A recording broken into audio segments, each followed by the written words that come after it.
Want a new water-efficient landscape but don't know where to start? One good place is the Long Beach Water Department, where you can easily see how different designers have created 4 unique designs, all with a different look and feel. From a succulent tapestry to a billowy meadow, there are lots of options, some featuring only foliage, while others incorporate hardscape elements. For all the designers, a few key considerations were clear. Most people want something that is low maintenance. I've never had anyone say, oh gee, I want a high maintenance garden.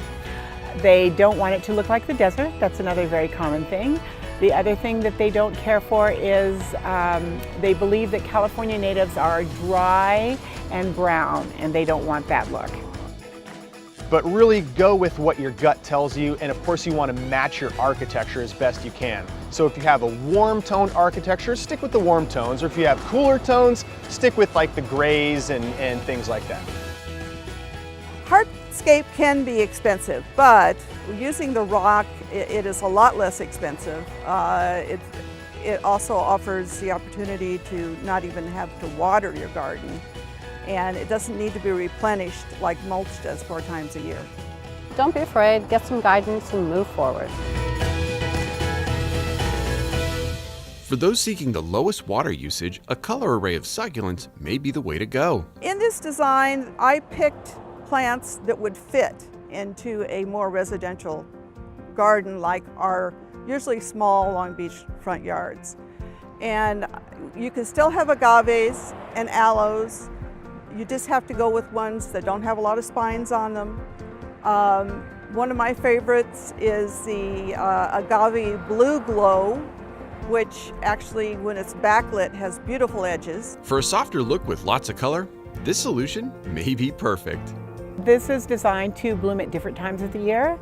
We've used really bright colors. For a while, everybody wanted pastel, but for some reason now everybody wants bright. So there is Nephofia Blaze, which is like a bright red orange. We have kangaroo paws, big red. There's a monkey flower that is orange. There's dark blue agapanthus. So there's a lot of different colors, and things will bloom at different times of the year so that you have color at different times of the year. You could also consider a more grassy, Northern California approach that even includes a dry riverbed.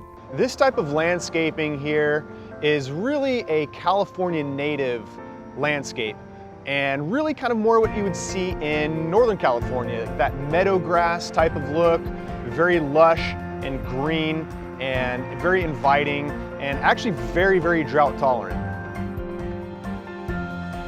And lastly, take a look at this option.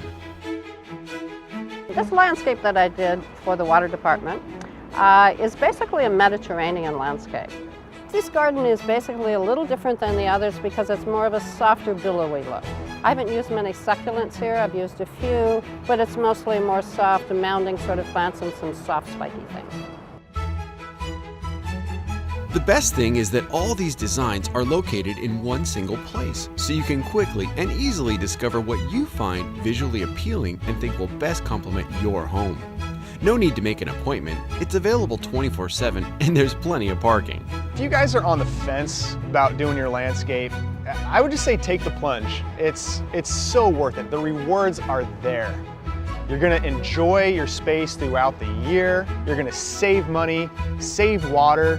In the long run, it's just gonna be an incredible benefit to you, not just financially, but also personally. And you're going to undoubtedly boost your property value too, which everybody likes. In addition to looking at these designs, we also offer all sorts of other useful information and classes to get you started. So stop by soon and check out our website. Thanks, and happy landscaping!